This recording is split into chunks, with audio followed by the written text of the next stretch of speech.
Ano ang pangalan ng mga to guys? Yan. Comment nyo nga sa baba para hindi na ako mag-search.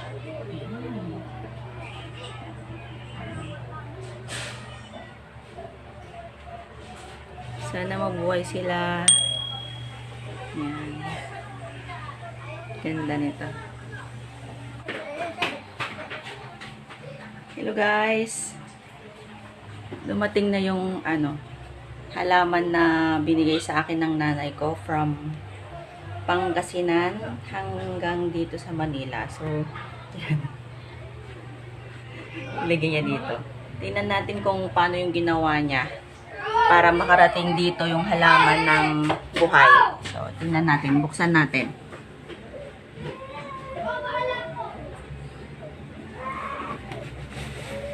Ayan.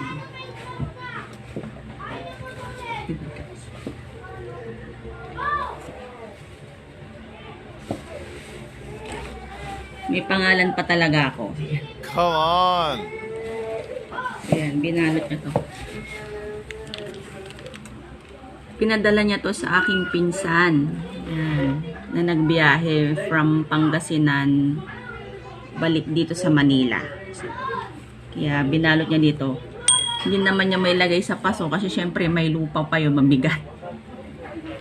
Ayan, kaya ginawa niya ganito.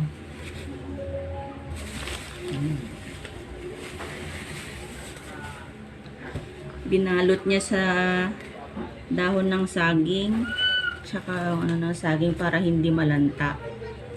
Tingnan nyo guys, oh. Hindi pa siya patay. Buhay na buhay pa siya, oh. Ganda, di ba? Yeah! Marami kasing halaman ng nanay ko sa probinsya. Dito kasi mahal tong mga to, eh. Mahal. Yan. Tinanggal niya sa lupa. Yan, tapos pinastik niyang ganito. Mga 2 days na to guys na wala sa kanyang lupa. Pero tingnan nyo naman, buhay pa siya, fresh pa siya. Oh. Yan. Daming halaman ng nanay ko sa probinsya. Mga tinatanim lang niya. Oh. Diba? Dito ang mahal nito guys. Hindi ko nga lang alam mga pangalan nito.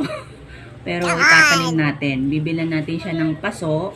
Kaysa bumili ako ay, naputol. Humingi ako sa kanya para itanim ko dito sa Manila. So, dahil 2 days na siyang wala sa lupa at nadidiligan, yan, ayan o. Wala na siya sa kanyang paso. So, ganyan. Dito binalot ng nanay ko. Gagawin natin, kasi mamayang hapon pa tayo bibili ng lupa. Tsaka paso. Ilagay muna natin siya sa tubig. Para makainom siya. Lagyan natin dito.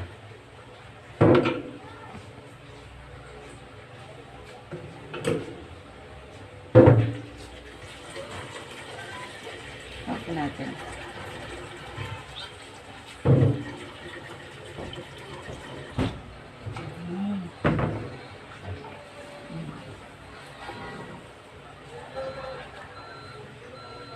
Kawawa naman sila.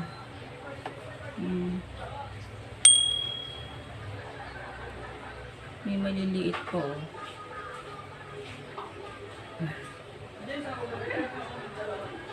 Ano kayong pangalan nito? Nalaman na to. Pero ang ganda niya, oh. Kahit maliit siya. Meron din to.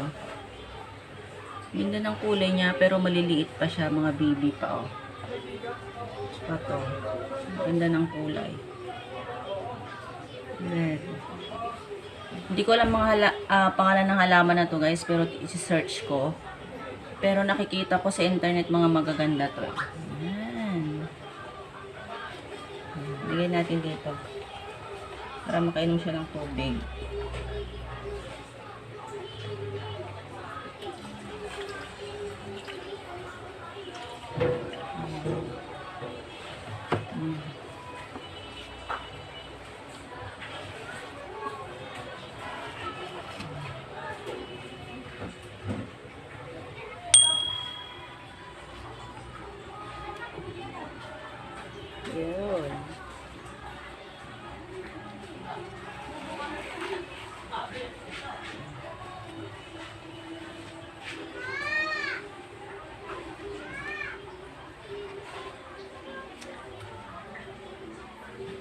Bibili tayo mamaya ng paso at lupa para ilagay natin. Mga mamayang hapon siguro. So, see you guys mamaya. Bibili tayo ng paso. Ito na guys, nakabili na tayo ng ating paso. Ayan. Gumastos ako dito ng 250 kasama na yung lupa. Ito yung lupa. Lupa. Ito, 250 to. Ito 50, halo na to, halo. Ayan. Tingnan natin. Lupa. Halo na siya guys. Ayan. Tapos, ito yung bilhin nating paso.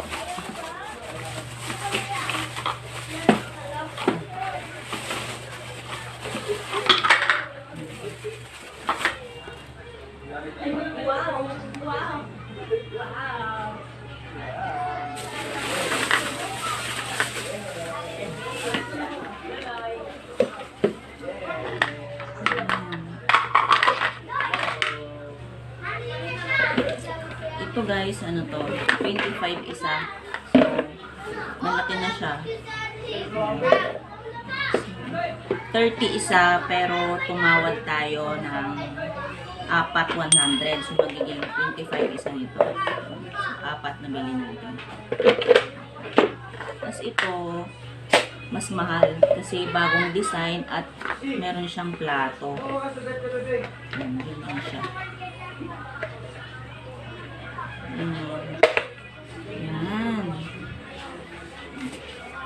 Kaya mas mahal siya. 35 isa, pero tumawad tayo ng 3,100. Yan, 3. Yan siya. Ang ganda.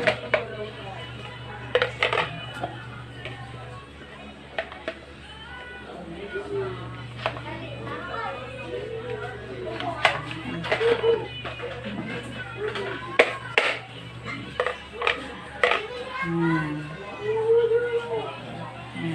3,100.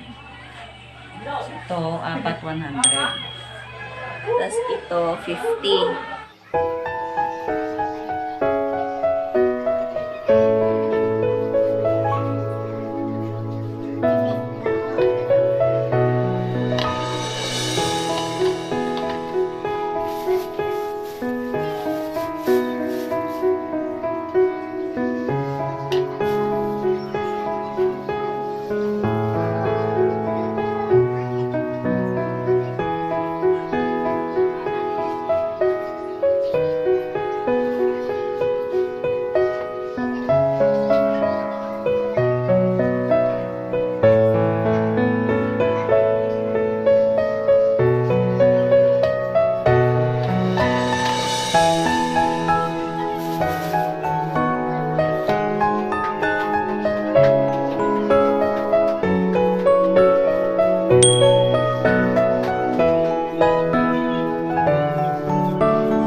Tapos na guys, idiligan na lang natin.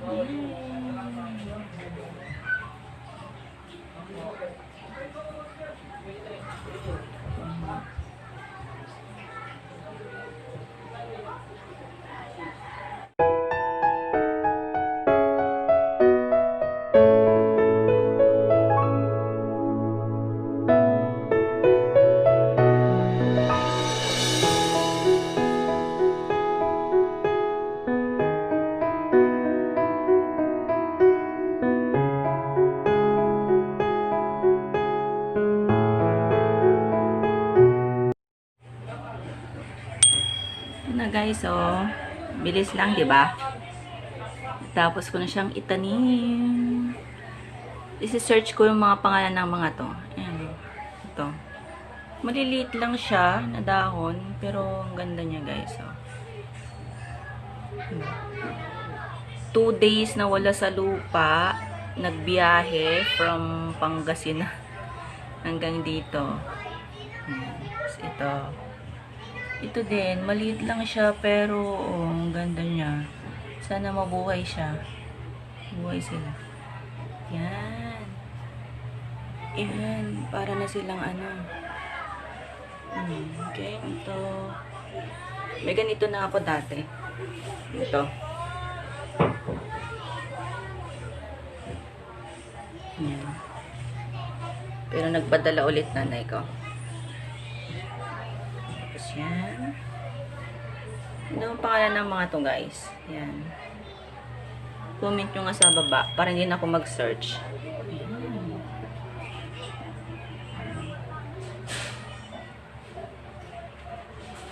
Sana mabuhay sila.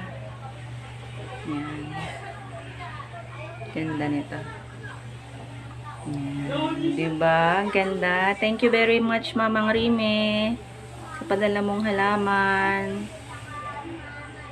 Ang nagastos ko lang ay 250. 50 sa lupa. Tapos 200 sa paso. 100 yung nasa maliit. Yung may plato. Yan, 100. Yung 4 sa likod ay 100. Walang plato. Tsaka, kahit mas malaki siya, lumang design daw kasi.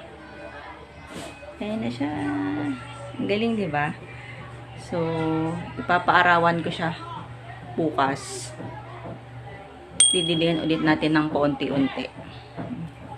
Salamat ulit, Mang. Ito na yon. Alagaan ko to. Thank you, thank you.